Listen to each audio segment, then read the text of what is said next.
Hey, hardscape contractors and fans out there, Ross Causey here. We have a very special guest with us here today, and we're planning on doing a few more of these. So if you missed this one, we hope you don't, but if you missed this one, he will be back. Mr. Phil Graves is alongside me here. Phil is a 21-year veteran of the hardscape industry. He was an outside sales rep for Belgard in Texas. He was the national sales manager for Technoseal, and now the North American sales director for Daltile's Exteriors program. He also spent 5 years as an active duty Army officer and is a 1994 graduate of the United States Military Academy at West Point, New York. He lives in Dallas, Texas with his wife, 3 kids, and 1 gigantic dog. Phil, welcome to our little channel here. Ross, thank you very much. That intro was very sweet. And do we have any time left for questions after all that? No. Yeah, of course. Of course. Yeah. So, ladies and gentlemen, we're going to be talking about porcelain products today. And I'm no expert in it. And I have a lot to learn, to be quite humble with you. And Phil's my go-to guy for anything porcelain, and a lot of paver stuff too. But he's been there and done that. So you may have seen us on various social media channels, and I frequently see this question, and I'm not sure I see it addressed properly. So Phil, here goes. Are porcelain products slippery? In other words, do they have a slip resistance factor to them? Okay, good question. Good question, Ross. We'll jump right into that in just a real quick moment. Talking about porcelain products in general, and there are so many different products out there for both horizontal and vertical applications, whether it's porcelain or other materials that maybe are a little bit more foreign to the hardscape industry at large. But I agree that one of the top questions that we often get is how slippery are they? Or somebody goes to the dealer, that's the tilt-up rack, wipes her hand on it and says, no way, that's way too slippery, right? Because just I've done that. So have I. So have I.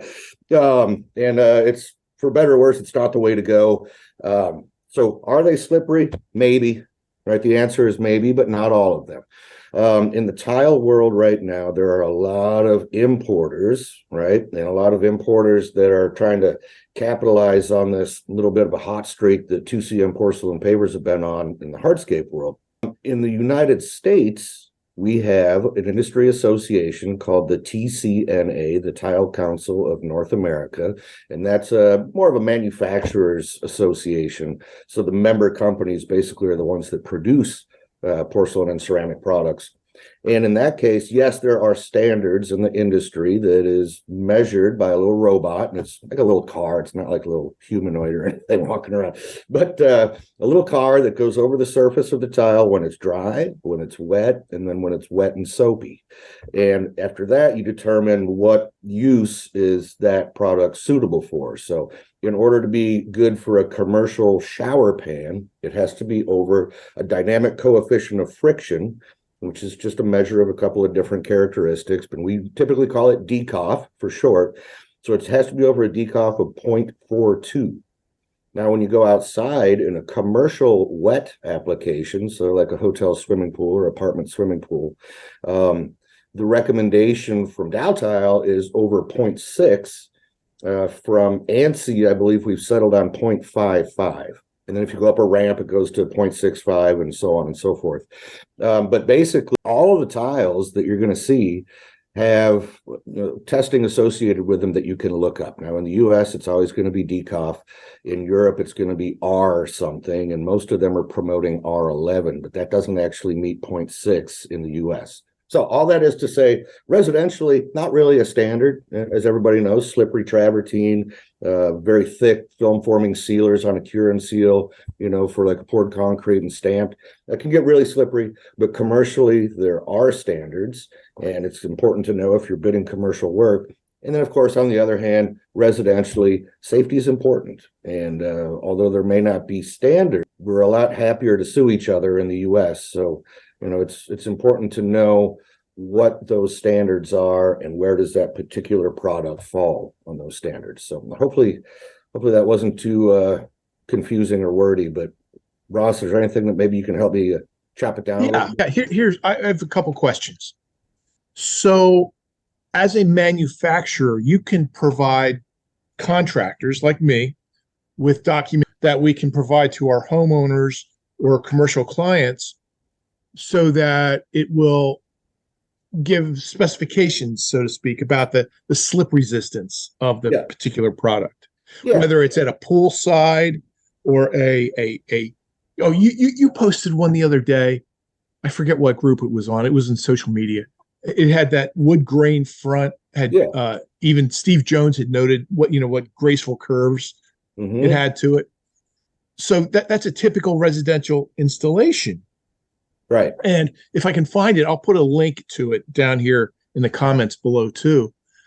But as a contractor, I want to be able to give my clients a surety that there's slip resistance tests done on these products. Right. And that's a great way to put it because it's more in the pitch, right? In the convincing a Yeah. homeowner that it's not going to be slippery as a customer relationship. So yeah, you can go like, for instance, we're Daltile. Most of the competitors have the same things, but you can go to the website, download the sales sheet, and then the sales sheet has a page 4 that's all the tech data for the product.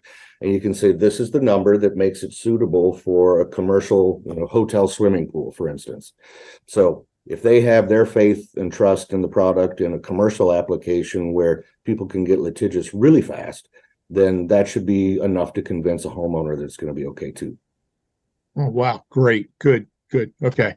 I know that's the question, the kind of question I'm going to get from my clients Yeah. because they may not believe me as a contractor, but they will believe this testing criteria that's done on it. Yeah, there is a caveat, and I don't want to gloss over it or ignore it because I Yeah. know you live in Kennett Square and you get snow and ice, right?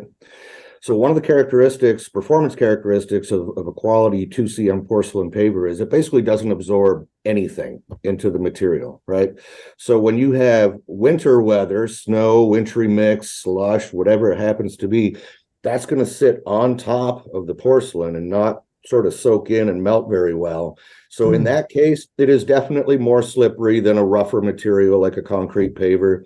Depends on the natural stone, but typically they absorb a lot more, and porcelain absorbs almost nothing. So in those cases, it's important to clear it off right quickly before you're using it. Might want to consider whether you would want it for a vehicular application or not if you've got a steep slope. And if someone's got the budget, some sort of radiant heating system, whether it's electronic or hydronic, but something like that is a great idea. And then finally, because it doesn't absorb anything, you can put as much de-icing salt on it as you want, basically. It's not the best thing for the environment and the storm sewers, but you can clear it and melt it really fast, right? Really fast. And it won't do anything to the porcelain. No deleterious effect on that material surface at all. Huh. So rock salt, sodium chloride, and calcium chloride really doesn't absorb into the porcelain. Not at all. Very interesting. You could rinse it off with a bottle of muriatic acid, and that wouldn't hurt it either. Wow. Okay. Did not know that. Very interesting. Yeah, Okay, good. it's a pretty amazing material for outdoor decorative flooring. Honestly, it doesn't age over time. So Okay.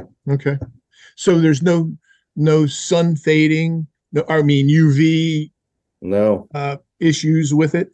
no, not at all, not at all. And it doesn't erode, which in a concrete paver, the erosion starts taking the cement paste off the surface, which takes pigment with it, and it impacts color. But I don't want to get too far away from the topic at hand on the slip and skid resistance. I'm slipping into a sales pitch there. Sorry, everybody. Guilty. that's like I said in the beginning, I have a lot to learn. I'm simply a contractor, but I'm the host here, and I see these questions all the time.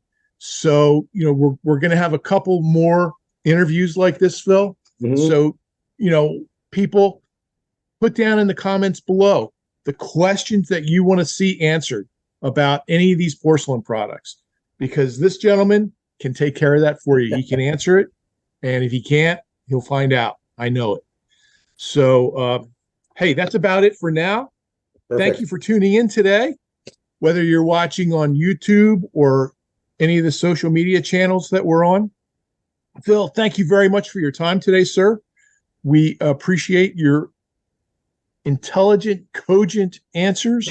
And, I know you've been around this industry forever. So, thanks for being here and doing this. Well, thanks for having me on, Ross. I appreciate the opportunity to answer some of these questions. I know there's a lot of misconceptions. And then the other aspect is, in my, 13 or 17 of my 21 years in the hardscape industry, I've been traveling all over North America, right? The US and Canada. So there's basically no climatic, watch out for that one, climatic condition, nor soil condition that I don't have some experience with, or that I'm not networked with local dealers, hardscape contractors, or even competitors or former competitors that can really zero in on different conditions, right? Whether it's the weather or it's the soil. So look forward to having these conversations. And I say that so that when you guys are asking questions, maybe talk about what climate you're in or what your soils are like as it relates to the question. Right.